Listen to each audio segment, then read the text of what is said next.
नागपूर संविधान येथे तपत्या उन्हात अंगणवाडी सेविकांचा मोर्चा, विशाल मोर्चा काढण्यात आलेला आहे। आपण बघू शकता किती अनेक संख्येने इथे ज्या महिला आहे उपस्थित आहे, छत्र्या घेऊन बसलेल्या आहे।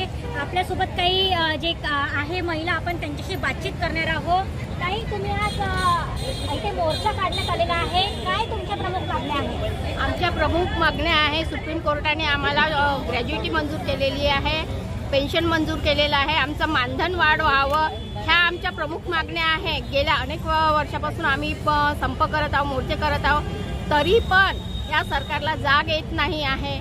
आणि हे सरकार म्हणतं 10,000 आज तुमचं भागत नाही, तुम्हाला 1 लाख दिलं तरी तुमचं उद्या पूर्ण होणार नाही। हे आम्हाला 20 ते 25,000 देऊ शकत नाही, तर उद्या काय 1 लाख देणार आहे? यांची ऐपत आहे का आम्हाला 1 लाख द्यायची? यांनी आम्हाला आमच्या मागण्या पूर्ण करावं, अन्यथा आम्ही 1-2 महिन्यात यांना दाखवू की अंगणवाडी सेविका काय आहेत म्हणून। नक्कीच आपल्यासोबत आणखी आहेत। सर, काय सांगणार? आज मोर्चा काढण्यात आलेला आहे, काय प्रमुख मागण्या?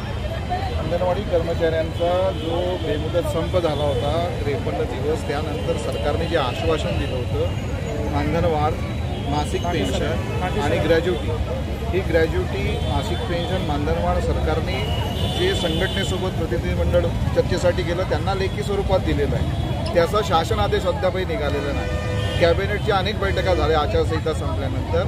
माननीय मंत्री महोदय, महिला विभागाचे सेक्रेटरी यांनी आम्हाला वारंवार सांगितलं की आम्ही पॉझिटिव्ह निर्णय घेतो, पण अद्याप निर्णय झाला नाही। म्हणून अंगणवाडी कर्मचाऱ्यांनी, जी महाराष्ट्रामध्ये अंगणवाडी कर्मचाऱ्यांची कृती समिती आहे, तिने कालपासून मुंबई आझाद मैदानावरती आंदोलन सुरू केलं आहे। आणि आयटकच्या वतीने आम्ही संपूर्ण विभागीय कार्यरत महाराष्ट्रातील आज मोठं प्रदर्शन करतोय की अंगणवाडी कर्मचाऱ्यांना दिलेलं आश्वासन पाळावं, शासन निर्णय त्वरित पाळावा आणि भरीव मानधनवाढ अंगणवाडी कर्मचाऱ्यांना द्यावी। यासाठी या भगिनी पूर्ण विदर्भातल्या आज नागपूर विभागाच्या इथे आलेल्या आहेत। नक्कीच अंगणवाडी सेविकांचं मानधन वाढ व्हावी या संदर्भात